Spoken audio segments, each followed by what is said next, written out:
मियाँ बीवी पटती भी अच्छी थी, लेकिन बड़ी भी पीछे लगी रहती थी। ये नहीं किया, वो नहीं किया, वो नहीं किया, वो नहीं किया, वो नहीं किया। तंग आ गई बहू। तंग आई तो अपने अब्बा के पास आई, बाबा ये बुढ़िया बहुत परेशान करती है, बाबा इसका कुछ इलाज बताओ। बाप शरीफ था। शरीफ बाप ने कहा, बेटा वो तेरे शौहर की माँ है, अगर वो बकबक करती है तो तू अपनी माँ समझकर उसको बर्दाश्त कर ले। ये उस दौर की बात है जब लोग माँ की बात भी सुनते थे। अभी लोग माँ की नहीं सुनते तो सास की क्या सुने हैं? आज की बच्चियां तो माँ की भी नहीं सुनती, आज के बच्चे तो माँ बाप की नहीं सुनते। बहरहाल तो वो दौर था, कहा बेटी माँ समझ के बर्दाश्त कर ले, बेटा जाने दे। कहा नहीं मैं वापस घर आऊंगी। बाप ने कहा, बेटा शरीफों की बेटियां शादी का जोड़ा पहन के निकलती है तो शौहर के घर से फिर वो कफन पहन के निकलती है। हमारे यहां शादी के बाद वापसी का कोई तस्वुर नहीं है। और यही मैं आज के मां बाप से भी कहना चाहता हूं, अपनी बेटियों को शय दे के बिगाड़ो मत कि हम पाल लेंगे, हम पाल लेंगे। अरे तू अपनी बेटी को सोने के गोल्ड के पलंग पे सुला सकता है, लेकिन जो शौहर दे सकता है क्या वो तू दे सकता है? बीवी को सुकून सिर्फ शौहर के साथ मिलता है। लितस्कुनु इलैहा, भाई वो नहीं दे सकता जो शौहर दे सकता है, बाप वो नहीं दे सकता जो शौहर दे सकता है, माँ वो नहीं दे सकती जो शौहर दे सकता है, सहेलियां वो नहीं दे सकती जो शौहर दे सकता है। शौहर के पास जो है वो किसी और को देने के लिए जायज भी नहीं है, वो दे भी नहीं सकता। इसलिए कौम की बेटियों से कहता हूं, अगर अल्लाह ना करे जिंदगी में कोई जालिम शौहर मिल जाए, निबाह कर लो निबाह। क्योंकि हमारे नबी ने फरमाया, जो अपने शौहर के जुल्म पे सब्र करके निबाह करेगी, ऐसी औरत को अल्लाह हजरत आसिया और मरियम का सवाब अता फरमाए। और आपसे भी कहता हूं ना कि अगर जालिम बीवी मिल जाए, हो भी सकता है, अगर मिल जाए आप भी सब्र करें, मोचों पे ताव देकर तलाक का प्लान न करें। तलाक मर्द लोग नहीं देते, ना मर्द देते हैं। अगर मुझे नामर्दों की फेरिस्त बनाने की इजाजत मिल जाती तो मैं उनके नाम पहले नंबर पे रखता जिन्होंने बेकसूर बीबियों को तलाक दे दिया है। वो मर्द नहीं, वो जालिम नामर्द हैं। मर्द होते तो निभा करते, क्योंकि कहते वो इस काबिल न थी, तू क्या काबिल है। अरे नाकाबिल को काबिल बनाना यही तो काबिल लोगों की निशानी है। शरीर घोड़े को बस में करना ऐब नहीं है, ये घोड़सवार अच्छा घोड़सवार होने की निशानी है। ये शरीर से शरीर घोड़ा वो काबू में कर लेता है, यही तो है। इसलिए अगर बीवी तुम्हें जालिम मिल जाए, तुम सब्र करो। आका फरमाती अल्लाह सब्र अय्यूब का अजर तुम्हें अता फरमाएगा।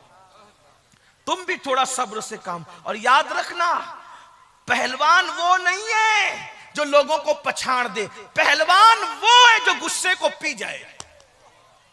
बेहतरीन बहादुर इंसान वो जो गुस्से को पी जाए, गुस्से को पीने वाला।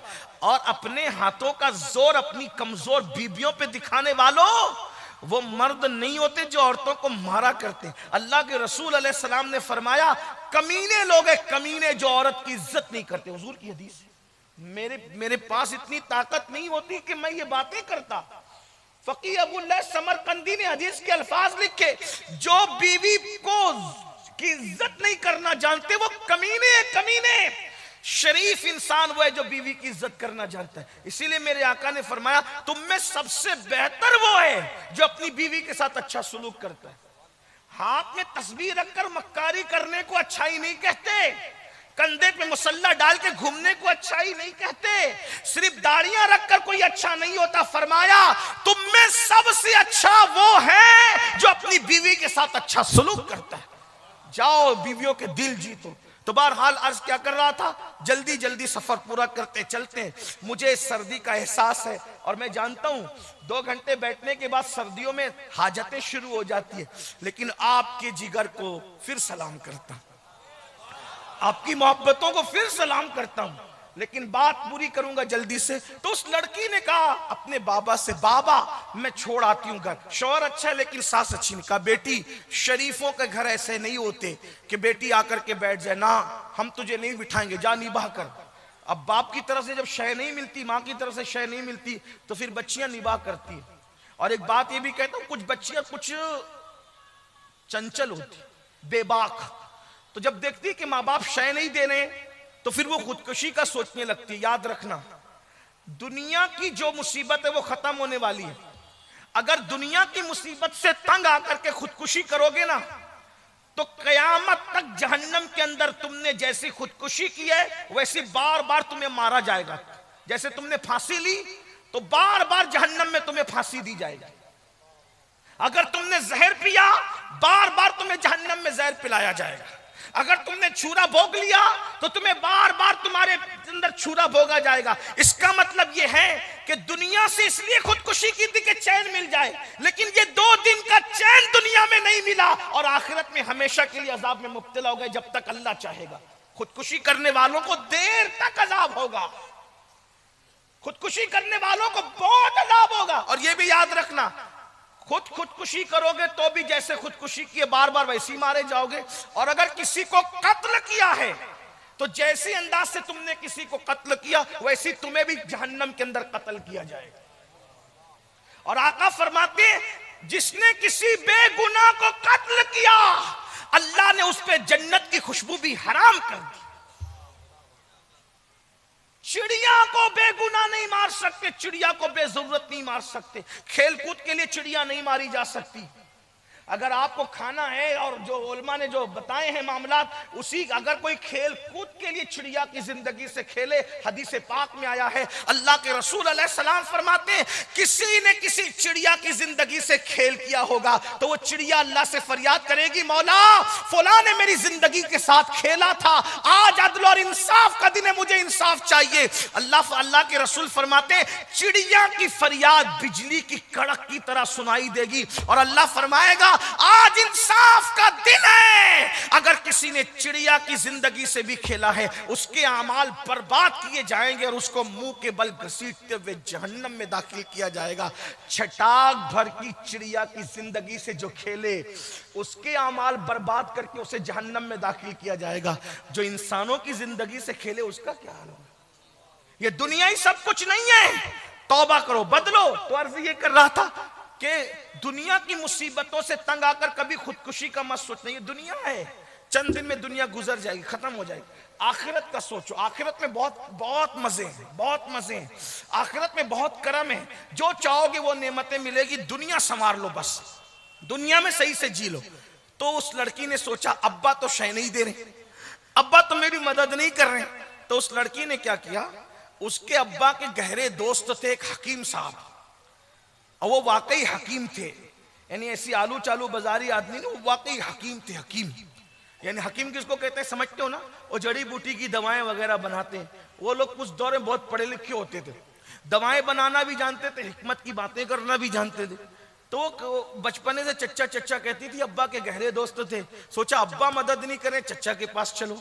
वो हकीम साहब के पास गई, कहने लगी, चच्चा जान सास बहुत सताती है, जालिम, गालियां देती है, तकलीफ पहुंचाती है, मुसीबत खड़ी करती है। अब्बा को शिकायत की, अब्बा शिकायत कबूल करने तैयार नहीं। अम्मा को शिकायत की, अम्मा शिकायत कबूल करने तैयार नहीं। अब चच्चा एक काम करो ना, आप दवा बनाना जानते हो ना, तो ऐसी कोई दवा बनाओ मैं बुढ़िया को खिला दूं तो बुढ़िया मर जाए, उसका किस्सा खत्म हो जाए।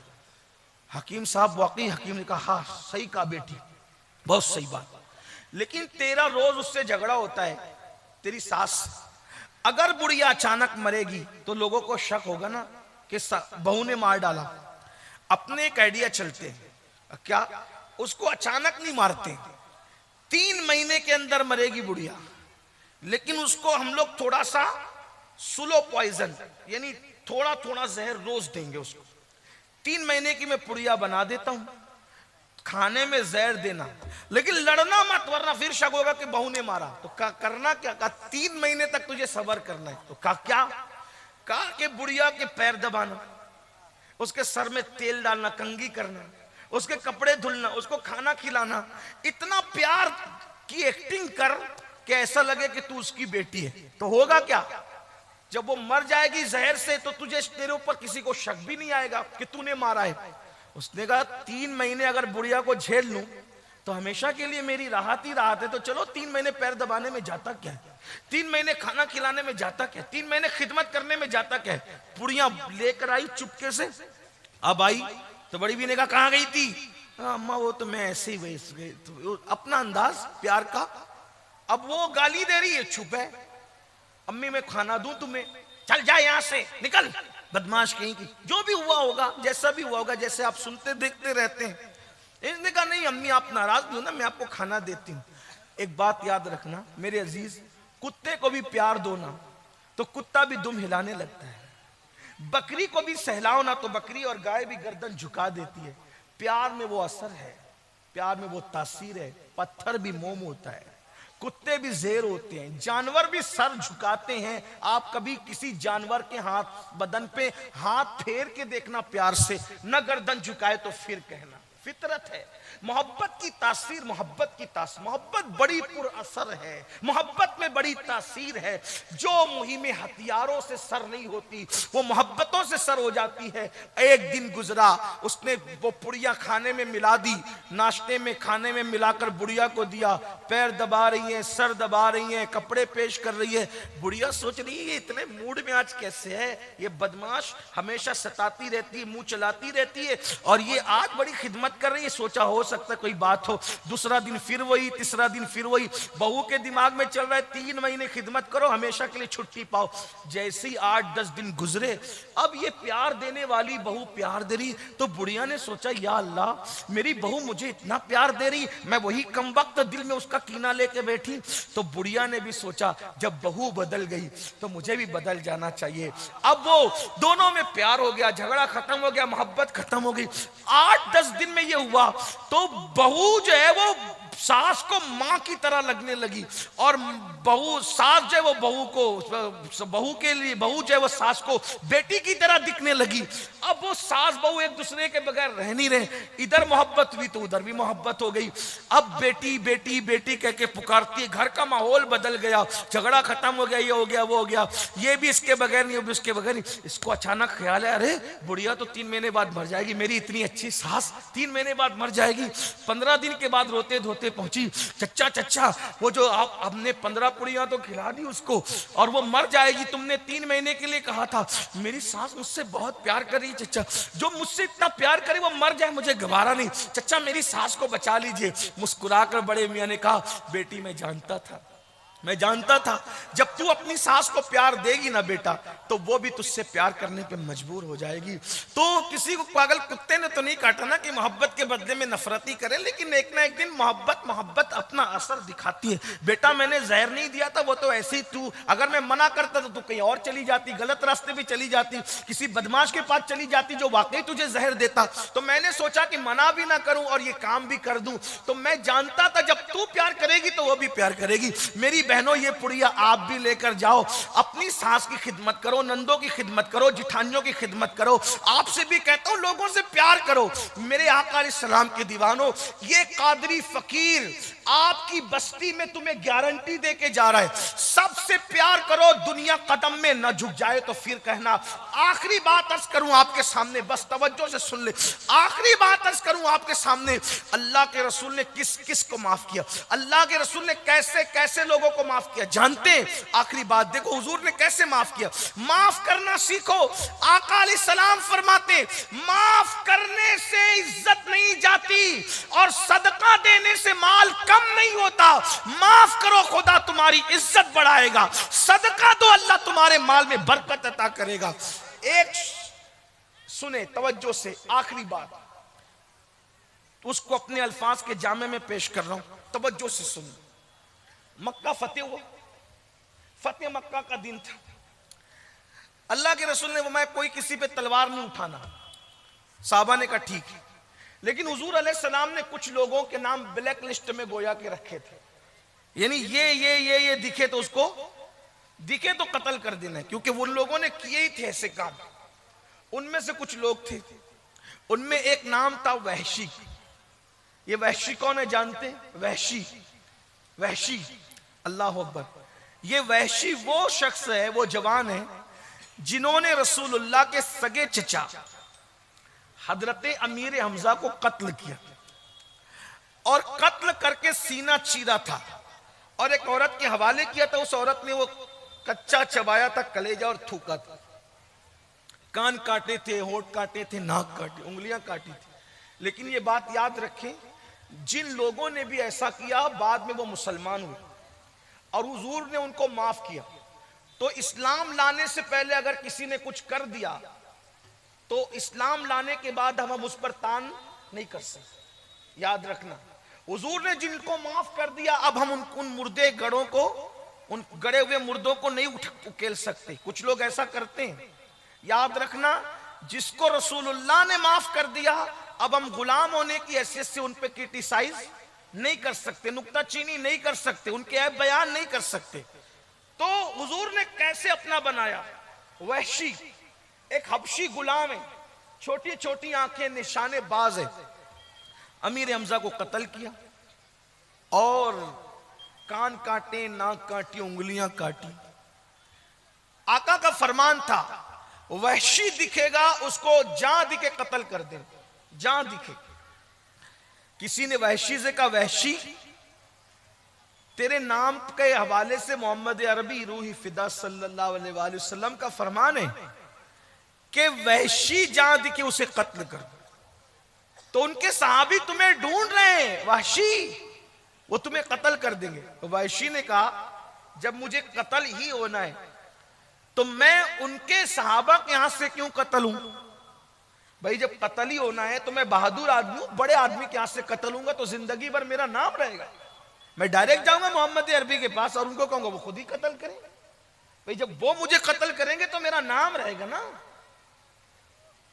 मैं उनके सहाबा के यहां से कत्ल नहीं होगा। और वहशी बहादुर आदमी था, आ गया फतेह मक्का के दिन, आके हुजूर के सामने खड़ा हो गया। अल्लाह के रसूल अलैहिस्सलाम नजरें झुकाए, गर्दन, हुजूर की आदत थी, हुजूर हमेशा गर्दन झुका के और नजरें झुका करके बैठा कर, नीची आंखों की शर्मो हया पे दुरूद, ऊंची बीनी की रिफत पे लाखों सलाम। साहबा बैठे हैं, हुजूर की नजरें झुकी हुई है।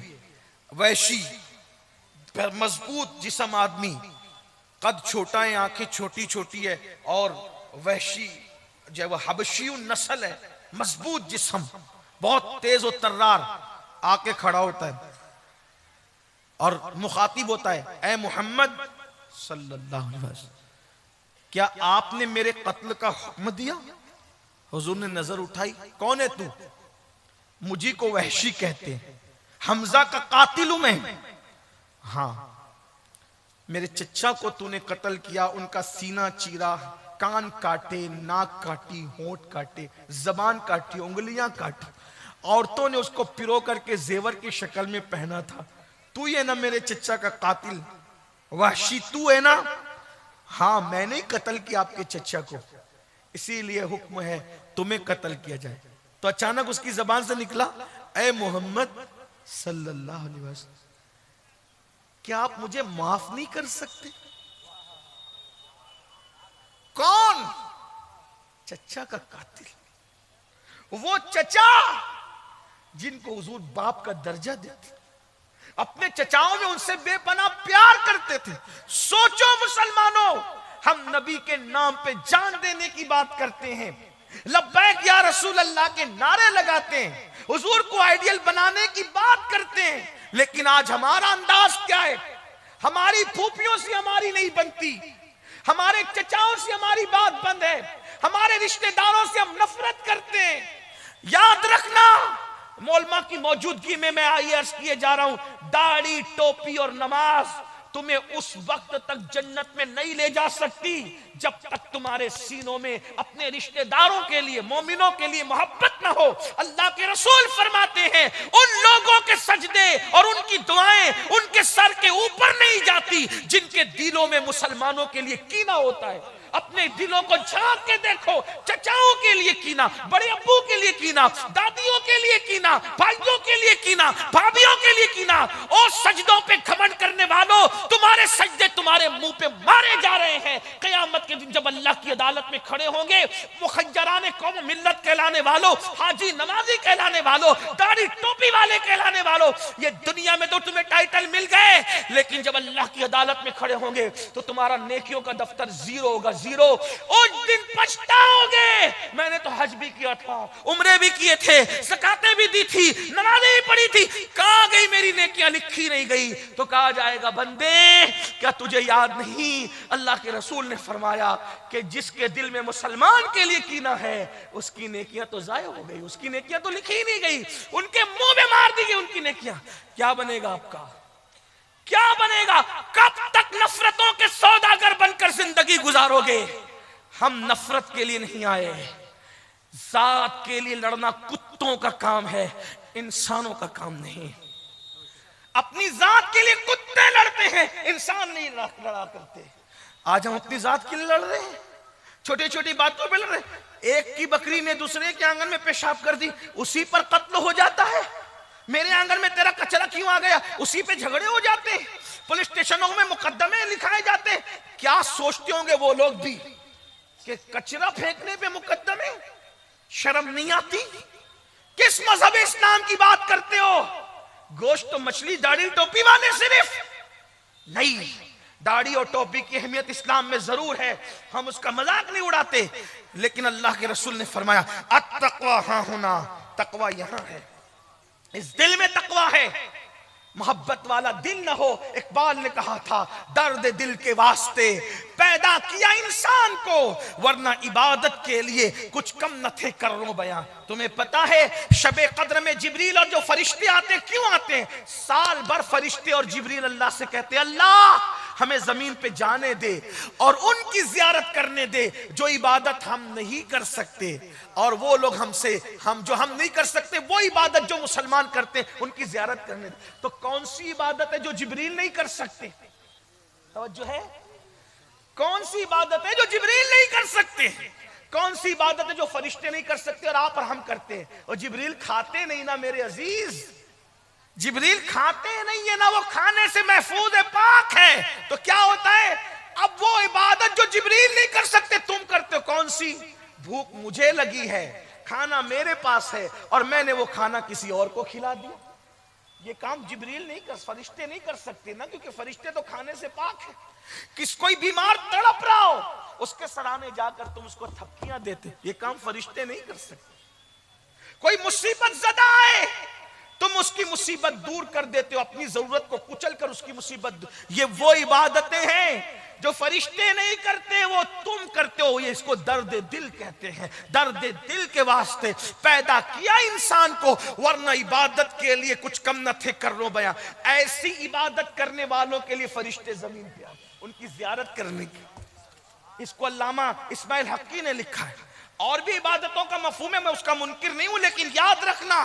तो अर्ज क्या कर रहा था, वहशी ने कहा ए मोहम्मद रूही फिदा सल्लल्लाहु अलैहि वसल्लम, क्या आप मुझे माफ नहीं कर सकते? सोचो, रहमतुल लिल आलमीन की अदालत में एक मुजरिम में कत्ल का, वो भी चचा के कत्ल का, और वो कहता है कि आप मुझे माफ नहीं कर सकते। तो मेरे आका ने क्या कहा पता है? बगैर तवक्कुफ किए रुके हुए, हाँ मैं तुम्हें माफ कर सकता हूं, बिल्कुल तुम्हारी माफी हो सकती है। माफी हो सकती कहां? एक शर्त है। कहा क्या? कलमा पढ़ के मुसलमान हो जाओ, मैं तुम्हें माफ कर दूं। ये इस्लाम है। अच्छा, अब वो वहशी दिमागदार ज़हीन आदमी का कलमा पढ़ूंगा तो क्या होगा? कहा कि कलमा पढ़ेगा तो तेरे सब गुनाह माफ हो जाएंगे, सब जुर्म माफ हो जाएंगे और अल्लाह तुझे जन्नत देगा। कहा कलमा पढ़ लूंगा आप माफ कर देंगे, अगर आपका अल्लाह माफ नहीं करा तो आप माफ कर दिए ना कलमा पढ़ने से, आपका अल्लाह माफ ना करे तो? हुजूर क्या फरमाते हैं? मैं जमानत देता हूं वहशी, जब मैं माफ करूंगा तो मेरा अल्लाह भी माफ कर देगा। चचा के कातिल के साथ ये सुलूक कि उसको माफी की जमानत दी जा रही। अल्लाह रब्बुल इज्जत के हवाले से कहा जा रहा है कि मैं जमानत देता हूं कि अल्लाह तुझे जरूर माफ करेगा। ये है हुजूर का किरदार। हमारे पास क्या है? आइए, अगर आपसे कोई माफी मांगता है माफ कीजिए, बाप का कातिल भी माफी मांगे माफ कीजिए, और अगर आप माफ नहीं करते, अल्लाह के रसूल ने फरमाया जो दुनिया में माफी मांगने वालों को माफ नहीं करेगा, कयामत के दिन अल्लाह उसको माफ नहीं करेगा। मोहब्बतों के सफीर बनो, मोहब्बतों को आम करो। अल्लाह पाक की बारगाह में दुआ है कि अल्लाह ताला हम सबको मोहब्बतों को आम करने की तौफीक अता फरमाए। ये आजकल जो आपने खोल रखा है नफरतों की दुकानें, मोमिन नफरत नहीं करता, मोमिन के दिल तो नर्म होते हैं, प्यार से भरे होते हैं। और यही नफरतों और खुदगर्जियों का माहौल है कि जब रिश्ते ढूंढने निकलते हो ना मेरे भाई, तो भी सोचते हो कि जैज ज्यादा कहां से मिलेगा, पैसे ज्यादा कहां से मिलेंगे, और ये कहां से मिलेगा, वो कहां से मिलेगा। ये लालच छोड़ो, अल्लाह की बारगाह में तौबा करो। मेरे भाइयों, मेरी बहनों, मैं अपनी बहनों से भी कहता हूं, याद रखना ये सारी चीजें जो हमने खुद गर्जी और दुनिया परस्ती के लिए कर रखी है, इसी की वजह से इतना नुकसान हो रहा है कि आज मुसलमानों की बेटियां दूसरों का हाथ पकड़ करके जा रही हैं। आज ये है कि बच्चियां मुर्तद हो रही है। आपको पता नहीं है, सब बच्चियां ऐसी नहीं होती, लेकिन मेरी बहनों, मेरे भाइयों, अपनी गलत रविश से अपनी बच्चियों का कितना नुकसान हो रहा है। ये जो बच्चियां माज़अल्लाह कभी कभी जिस्म बेचने लगती है, गलत रास्ते पे चली जाती है, वजह क्या है कि आप लोगों ने तो शादियों को महंगा कर रखा है, जहेज के नाम पर, इसके नाम पे, उसके नाम पर। तो अच्छी खासी बच्चियां मजबूर होकर के सोचती है कि चलो चलो जो है वो अब जिस्म बेचो और ये करो और वो करो और वो करो। हालांकि मैं उनकी तायद नहीं कर रहा हूं, मजबूरी के अंदर इंसान को इतना गिरना नहीं चाहिए, लेकिन वो रास्ते पर इंसान खुद ब खुद चला जाता है। मजबूरियां इंसान को गलत रास्ते पर ले जाती है, गलत राहों पे ले जाती है। मैं अपने जवानों से कहता हूं, सोचो तो सही, तुमने जहेज की वजह से, पैसों की वजह से, मालदारी की वजह से गरीब बच्चियों को नजरअंदाज कर रखा है, गरीब बच्चियों को छोड़ रखा है। जब रसूलुल्लाह की उम्मत की बेटियां लौजों में बिकती होगी, उनकी आबरूओं का नीलाम होता होगा, उनकी आबरूओं का सौदा होता होगा, तो अल्लाह के रसूल के दिल पे क्या गुजरती होगी। जब तुम क़यामत के दिन जाओगे रसूलुल्लाह को मुंह दिखाने के लिए, और हुजूर कहेंगे कि तेरी गलत रसूमात की वजह से मेरी उम्मत की बेटियां बिक रही थी, उनकी आबरू और हया बिक रही थी, और हुजूर ने तुमसे मुंह फेर लिया, तो तुम क्या करोगे। इतना जालिम माशरा बना रखा है कि आज बेटियां गलत रास्ते पे जा रही। हमारे ये जहेज की रस्में, ये पैसों की रस्में, ये दौलत की रस्में, भिखारी बने हो। रसूलुल्लाह ने कौन सा जहेज दिया? हुजूर के यहाँ शादियां हुई तो कौन सा जहेज लिया, कौन सा जहेज दिया? बल्कि लोग इस मौके पे, दीनदार लोग भी लालच का शिकार होते हैं। याद रखना, तुम्हारी दीनदारियां तुम्हारे मुंह पे मार दी जाएगी। मुनाफिक ना बनो, जो बोलते उस पे अमल करो। या अय्युहल्लज़ीना आमनू लिमा तक़ूलूना मा ला तफ़अलून, वो क्यों कहते हो जिस पे तुम खुद अमल नहीं करते। रिश्ते ढूंढने निकलते हो तो वो जगह, वो मकान ढूंढते हो जहां जहेज की भीख मिलेगी, लालच से जाते हो। अगर सब जहेज की लालच में पड़ेंगे तो शरीफ बेटियों का रिश्ता कौन, कहां से आएगा? गरीबों का कौन होगा? और याद रखना, अपने जवानों से कहता हूं, मेरे जवानों, किसी का भी दिया हुआ जहेज आखिरी दम तक तुम्हारा साथ नहीं दे सकता। मगर याद रखना, अगर तुमने किसी गरीब की बेटी को जहेज के बगैर घर लाया और उसके दिल से दुआ निकल गई, तो इंशाअल्लाह वो दुआ तुम्हारी नस्लों तक काम आएगी। जहेज नस्लों तक काम नहीं आएगा, जहेज नस्लों तक काम नहीं आएगा, लेकिन दुआएं नस्लों तक काम आएगी। मैं तो आखिरी बात कहने चला था, लेकिन इशारा हुआ, एक बात और सुन ले, बस उस पे बात पूरी। एक बात और, हालांकि इतनी रात गए, मैं खुद भी तकरीर को पसंद नहीं करता। मैं लोगों से कहता हूं कि मैं हंसा नहीं पाता हूं तकरीर में, तो मुझे 11 बजे माइक दे दिया। लेकिन कुछ लोगों के अपने तकाजे होते हैं, तो बहरहाल सुन ले। अपनी बहनों से भी कहता हूं, अपने बेटों को बेचो मत बेचो, जहेज के बदले बेटों को मत बेचो। जब तुम शादियां करने निकलती हो तो बड़े घर की बेटियां, पढ़ी लिखी बेटियां बहुत ढूंढने निकलती हो। एक बात आपसे कहूं, बहुत कीमती बात, कुछ याद रहे ना रहे, अच्छा डॉक्टर, अच्छा शौहर हो ये जरूरी नहीं। खूबसूरत लड़की, अच्छी बीवी हो ये जरूरी नहीं। अच्छा मुकर्रिर, अच्छा शौहर हो जरूरी नहीं। अच्छा वकील, अच्छा शौहर हो जरूरी नहीं। अच्छा टीचर, अच्छा शौहर हो जरूरी नहीं। अच्छी मुदर्रिसा, अच्छी बीवी हो जरूरी नहीं। तो मेरी आपसे गुजारिश ये है, मालदार, वकील, डॉक्टर, शादी के मौके पे ढूंढने मत निकलो, तवज्जो है, वकील ढूंढने निकलो मुकदमे के लिए। ध्यान रखना, बहुत कीमती बात कहने जा रहा हूं, आपकी तवज्जो। वकील ढूंढने निकलो मुकदमे के लिए, वकील की जरूरत मुकदमे में है। डॉक्टर ढूंढने निकले इलाज के लिए, इलाज के वक्त डॉक्टर की जरूरत है। टीचर ढूंढने निकलो पढ़ने लिखने के लिए, पढ़ाई के लिए टीचर की जरूरत है। शादी करने निकलो, डॉक्टर, वकील, टीचर, इंजीनियर, मौलाना, खतीब, अदीब ढूंढने की जरूरत नहीं। जब शादी करने निकलो तो औरत अच्छा शौहर ढूंढे और शौहर अच्छी बीवी ढूंढे। शादी हम क्या कर रहे हैं, शादी में डॉक्टर ढूंढ रहे हैं, तो डॉक्टर तो मिलता है, अच्छा शौहर नहीं मिलता है ना। हम शादी के मौके में मालदार ढूंढ रहे हैं, मालदार तो मिल जाती, अच्छी बीवी नहीं मिलती। तो जब शादियों के लिए निकलो तो सिर्फ अच्छा शौहर तलाश करो, सिर्फ अच्छी बीवी तलाश करो। और याद रखना, कोई अनपढ़ भी कभी अच्छे शौहर का किरदार निभा सकता है, कोई गरीब भी कभी अच्छी बीवी का किरदार निभा सकती है, अगर उसके दिल में अल्लाह का खौफ और खशियत मौजूद है तो। ये बात याद रखना। आज हम सब ढूंढ रहे हैं, अच्छी बीवी नहीं ढूंढ पा रहे, क्योंकि हमने बीवी की हैसियत से ढूंढा ही नहीं। हम सब ढूंढ रहे हैं, अच्छा शौहर नहीं ढूंढ पा रहे, क्योंकि हमने अच्छे शौहर की हैसियत से ढूंढा ही नहीं। हम तो सौदेबाजी के लिए निकले। ये मुशरिकों की रसूमात थी जिसको तुमने अपनाया। और याद रखना, ये इस्लामी माशरा के जलसे माफ करना आपको जन्नत में शायद न ले जा सके, क्योंकि आपने तो अपने माशरे में मुशरिकीन की रसूमात दाखिल। ये जहेज का मांगना लेना देना हमारे मजहब में कहां है कि अपने मजहब में बताओ।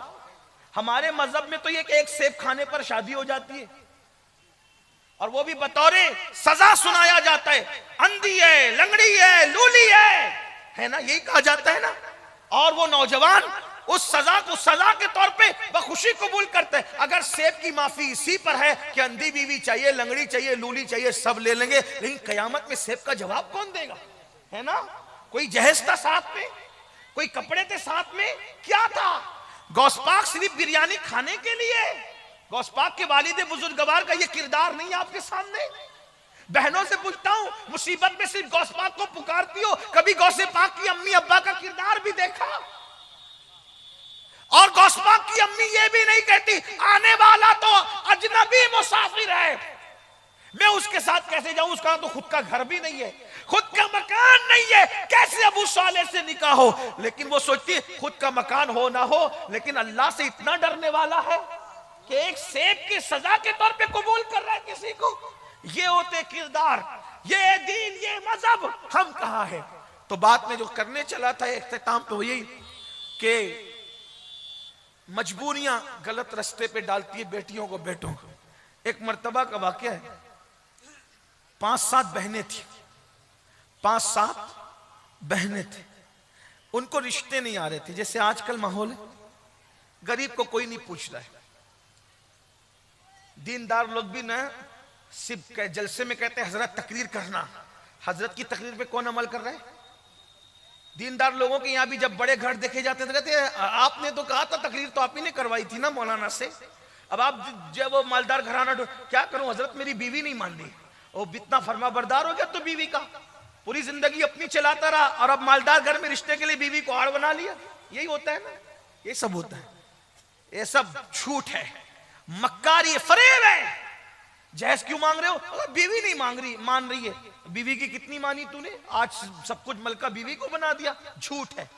घर की शादियों में गलत रस्में करते हो, औरतें नहीं मान रही घर की, तो औरतों की पूरी जिंदगी तुम मनवाते रहे, और आज शादी के मौके पे इतने बेबस हो गए। इसका मतलब आदमी एक दूसरे के पीछे छुपता है, झूठ बोलता है इंसान, अल्लाह का खौफ जा रहा है दिलों से, वो सोचता ही नहीं कि अल्लाह देख रहा है, मुझे मरना भी, अल्लाह को जवाब भी देना है। बहरहाल तो कई बहनें थी, बड़ी बहन ने देखा कि किसी बहन को ना मुझे रिश्ता आता ना मेरी बहनों को आता है, बड़ी खूबसूरत, बाप को कैंसर का मर्ज हो गया, माँ बीमार रहती है। सोचा या अल्लाह, बाप को कैंसर हो गया, माँ बीमार रहती है, कोई हमारी मदद नहीं करता, कोई हमारी इमदाद नहीं करता, चलो एक काम करते हैं, बाजार हुस्न में रात को औरतें अपना जिस्म बेचती हैं, तो हम भी चुपके से जा करके अपनी आबरू को बेचा है। उसने बुर्का पहना और जहां औरतें अपने जिस्म की नुमाइश करके अपनी आबरू को सौदा करती थी वहां जाके बैठ गई। गरीब की बेटी थी, उसके पास मेकअप करने का कोई सामान भी नहीं था, लेकिन इतनी खूबसूरत थी, क्योंकि अल्लाह के यहां हुस्न देने के लिए अमीर और गरीब का फर्क नहीं होता। अल्लाह जिसके घर चाहता है खूबसूरत बच्चे पैदा कर देता है। बहुत मालदार ऐसे जिनके घर में उतने खूबसूरत नहीं होते जितने गरीबों के यहाँ होते हैं। कभी अमीरों को मालदार खूबसूरत बच्चे देते, कभी गरीबों को उसकी अता है। बहुत खूबसूरत बेटी थी, गरीब बाप के घर में पैदा हो गई और बाप बीमार रहता है, कैंसर का मरीज है, माँ बीमार रहती है, दवा को पैसे नहीं, लोग मदद नहीं करते, इमदाद नहीं करते। हाँ, हमारी कौम की भी कई बच्चियां लॉजों में आबरू बेचती होगी, क्योंकि तुम लोग हो, तुम लोग, हाँ तुम लोग, कि तुम लोग पीर की चादर, पीर के मजार पर 1 लाख की चादर तो चढ़ा सकते हो, लेकिन 500 की चादर किसी गरीब के सर पे दुपट्टे की शक्ल में नहीं डाल सकते। और ये तकरीरें जब कोई करके जाता है तो तुम उसे गालियां देते हो, वह भी आ गया था और दीन का मजाक उड़ाने वाला आ गया था। मैं कहता हूं हम चादरों का मजाक उड़ाने वाले नहीं हैं, लेकिन चादर की 1 लाख की जरूरत हमारे पीर को नहीं है, गरीब की बेटी को है।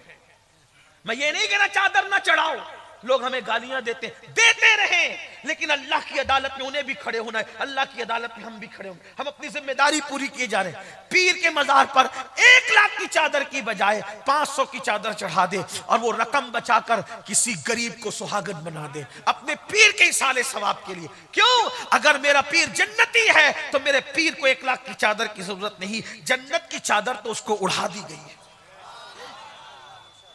हाँ, लेकिन तुम नहीं करोगे, मुझे मालूम है, इसलिए कि तुम मुफ्त की जन्नत लेना चाहते हो। निकलो, असल दीन को पहचानो। हाँ, तुम ये जरूर करते हो, उर्स पर कव्वाल और कव्वालन को बुलाओगे तो हजारों लुटा दोगे उन जालिमों पर, लेकिन अगर वही स्कूल की फीस के लिए तुम्हें कोई मांगने के लिए आए तो तुम्हें मौत आती है, मौत। स्कूल की फीस देने में भी सवाब मिलेगा। कैसे स्कूल की फीस दे किसी गरीब की? कव्वाल और कव्वालनों पर 35-35 हजार तुम्हारा एक सेटिया लुटा देता है। और उसकी महफिल में पीर के नाम पर गरीब की अगर फीस भर देते, एक गरीब को पढ़ाने की जिम्मेदारी ले लो, उसकी 7 नस्लें सुधर जाएगी।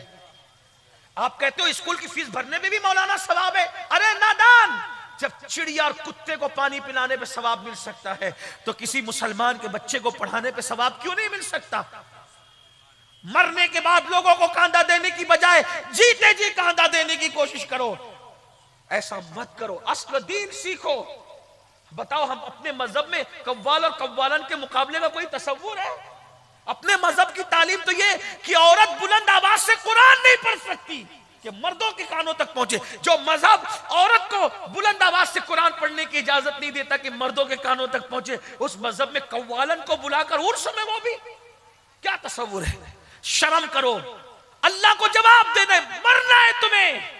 ऐसी महफिलों में शिरकत मत करो। लेकिन मैं ये भी जानता हूं, तुम जलसों में जितने आते हो ना, उससे ज्यादा उन खुराफात की महफिलों में जाते हो। उलमा कहते हो तो तुम मानते नहीं हो, इसलिए कि कलकत्ता, मुंबई, दिल्ली और सऊदी और दुबई के सेठिए अपनी मर्जी चलाना चाहते गांव में आकर, वो उलमा की नहीं मानना चाहते।